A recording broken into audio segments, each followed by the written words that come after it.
Hello everyone. तो हम आज बात करने वाले हैं खेसारी लाल यादव जी के एक बहुत ही बेहतरीन वीडियो सॉन्ग के बारे में, जिसका फुल टीजर रिलीज हो चुका है और फुल फुल वीडियो सॉन्ग का रिलीज डेट भी आ चुका है।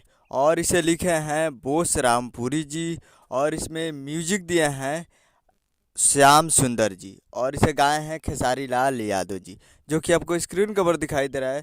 जिस सॉन्ग का टाइटल रखा गया है यूपी पे गेम खेलो, और ये गेमिंग के ऊपर ये सॉन्ग को बनाया गया है और काफ़ी बेहतरीन टीजर है। और इस वीडियो सॉन्ग का फुल टीजर आ चुका है और आज सुबह सुबह इसको फुल टीजर रिलीज की कर दिया गया है। वीडियो का टीजर रिलीजिंग ऑन 17 मार्च सुबह सुबह फुल टीजर आ चुका है। आज 17 तारीख को सुबह सुबह 6 बजे इसको फुल टीजर को रिलीज कर दिया गया है। तो आप लोग अभी तक इस टीजर को नहीं देखे हैं तो आप लोग जाकर इस फुल टीजर को जाकर देख सकते हैं Adishakti films Bhojpuri YouTube channel पे फुल वीडियो सॉन्ग का टीजर आ चुका है। तो आप लोग जाइए और जाकर फुल टीजर को देखिए और प्यार दीजिए।